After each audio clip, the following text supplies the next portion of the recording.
Local folk duo Fortunate Ones is nominated for a Juno Award this year for Contemporary Roots album. Ahead of the big show next Monday in Edmonton, the Fortunate Ones sat down with the CBC's Aoife Alaba for an interview in our Here and Now studio. So this is your second Juno nomination. Congratulations. Thank you. How is this different from the first time you were nominated? Well, I think the first time it was all very shocking. Let me rephrase that.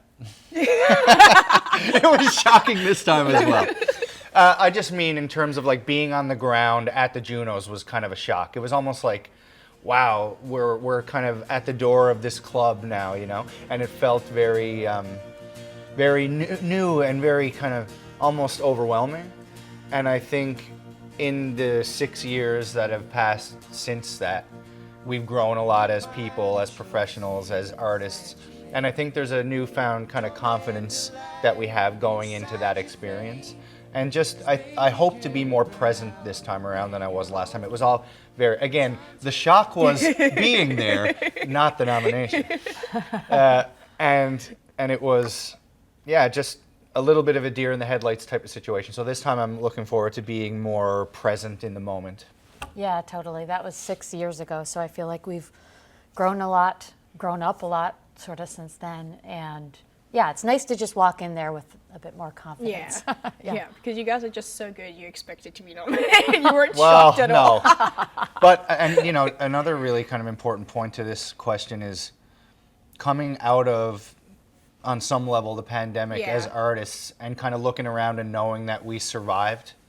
When we made this record, there was no other reason for making it than just the being able to debrief and observe the experiences that we have amassed in the years leading up to it. And we didn't know if there was going to be an audience or an infrastructure to make this new record when the pandemic shifted. We just went into it trying to make this thing for its own sake and for our sake. And so to come out the other end and know that we're still a band, that the music is still resonating with people and that there's an audience for it, that really is the most important thing. And the nomination, of course, is incredible, but it really is just that validation in knowing that what we're doing is still possible. You've touched a bit on the fact that you started creating this album during the pandemic.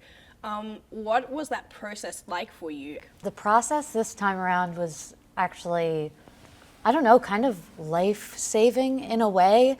During the pandemic, we were really lucky to house sit for friends of ours in English Harbor out by Trinity. It wasn't that long ago.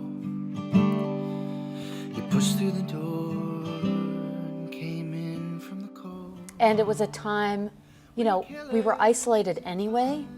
And we went to this beautiful Sopbox house in English Harbor, and it made the isolation a little more purposeful. You know, I feel like gazing out across the ocean will kind of do that and lends itself to creativity. So we kind of squirreled away there and demoed and worked with our producer on these songs. And we were kind of really able to live inside the songs for a period of time, a couple of summers. And I don't know, yeah, I feel like it pulled me out of what could have been just a super depressing time, and was ultimately, but it just made that time more purposeful and allowed us to be able to create in such an inspiring environment.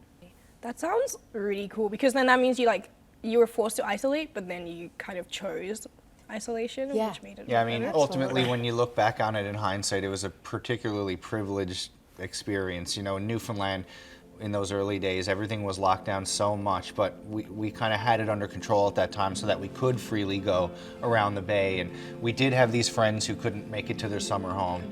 You know, a lot of people had a really hard time and are continuing to feel the residual effects of all of that. We were very lucky, and we definitely are reminded of that now. With all of this great news that's happening, I have reflected on how lucky we were to be given the opportunity at all. But that being said, I mean, it does, I guess, need to be put out there that, you know, live music right now does still need to be supportive, and if people are able to get out to shows, they need to do that because it's really a critical moment, I think, for musicians. Touring is still really hard and it's getting more expensive. So I feel like it's a really important time for, if you're fans out there and you love music, it's a really good time to show that support. Yeah. Yeah. Talking about live music, Juno's is happening. And what are you guys most looking forward to on that night of the award night? I think it's exciting this time around because we're bringing a full band, and I just love the camaraderie that travel brings. And everyone in the band is really excited. We're talking about it every day, and just also seeing friends and colleagues that we haven't had an opportunity to see in a bunch of years, getting on the ground and just feeling the excitement of the awards week, and just getting to experience that with our friends, and our management are coming.